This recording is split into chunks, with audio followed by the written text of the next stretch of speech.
Okay. The next step at this point, I'm going to put on my Urban Decay primer, and this one is the anti-aging. To be honest with you, I don't see any great difference between that and the regular one. I've used both, and they both work just fine. The goal is to get your eye makeup to stay better and not to start creasing during the day, which looks terrible. Now I'm going to come in really close, and you can see with the bags, I'm just not getting a lot of creasing. So that's good. And I will tell you, I have tested all this makeup, and it wears for hours and hours and hours and doesn't move. So that's really good as well. Okay. I can see that I'm going to have to break this up into 2 separate videos because I'm uploading it directly from my phone. So it makes it a whole lot easier for me to do in 2 separate ones. So this is going to be the start of part 2. I have a feeling when I get finished I'm going to want to add just a little bit more color in my cheeks, but I'll see as I move along. I also forgot what I normally do. See this hollow here? And again, that's just the area, as at least as I'm getting older, that's starting to recede as my jowls give me that little bit of a hound dog look. So I'm going to put a little bit of light in here.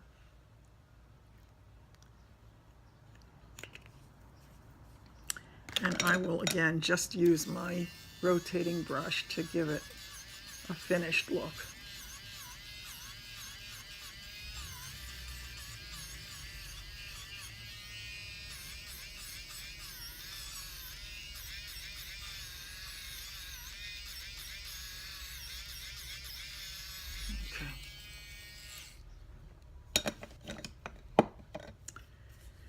Now for my eyes, as you know if you know me, I really tend to like color.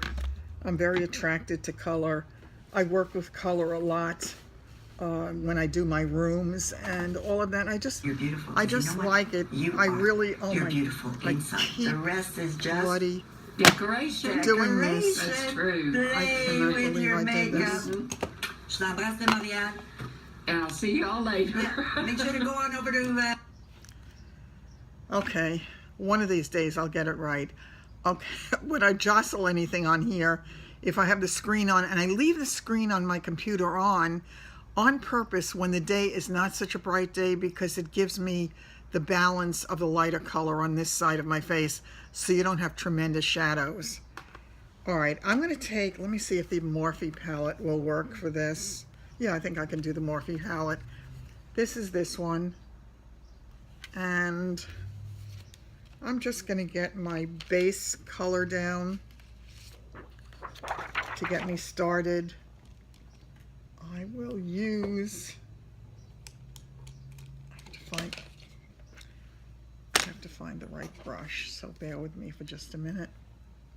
I can use this one. It's a little bit bigger than I would normally use, but it'll work fine for now. I always tap off the excess because otherwise I wind up with the color all over my face. When I first started to do the videos, what I did was I put the tape on my face and it gave me a really crisp line. The problem is when you go to pull the tape off, it pulls on your skin. I don't need things pulling on my skin that's already aging and creating problems for me. I certainly don't want to accelerate the process. Okay, I am relatively fortunate in that even though I do have wrinkles, I don't have a lot of wrinkles for my age. So I am feeling blessed about that.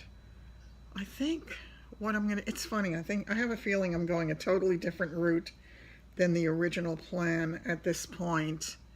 I was gonna go with greens. I don't think I'm gonna do that. I think I'm gonna go maybe with the plummy kind of colors. I'm not sure. Let me take a look at my other palette. I need a darker color for the outside edge, and then I will do my transition as well. This is another Morphe palette. This is a great palette. I love it because it's all matte, and it's so great having that many choices with the matte colors, because again, you don't want to have too much as you age. You don't want to have too much of the glitter in certain parts of your face, to be sure. So I think I want to do more defined. I'm going to take a brush that gives me a really more defined line, and I'm going to go in with the Real Plum. Actually, interestingly, what did I choose? One that has a little bit of a satiny color. I chose this one. So let's see how that one plays out. Let's go this way, and then I'm going to bring it out this way, just a little bit past. I can feel the bone of my socket, and I'm going right to that to just bring it out a little bit, because the eyes do get hooded and because I don't want to have the color fade away. I do not bring the color too far over because I really want it to accentuate that part of my eye.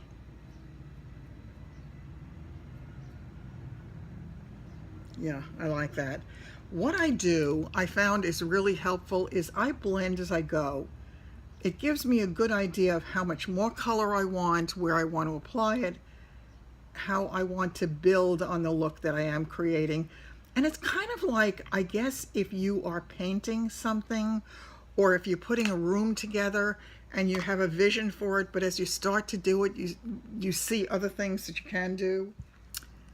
And sadly, this is the end of the video because once again, I lost my cable services, so this thing got stopped in the middle. I was in the process of showing you the rest of how I put my face on, and with the eye makeup I chose to go with a kind of simpler look today in the plums and the whites. And I don't know if you can see it, but on the bottom I chose to mix a little green in with it. And again, you can see, take a look at the way that the concealer and the contour worked on this side, and on this side I used the other contour. And I think the contour really helps as well around my jowls and the top of my forehead. So this is it. I wish it had not cut out. I wish I could have shown you the rest of it. I will make up for it the next time, hopefully. And take care. I'll see you very soon. Bye-bye.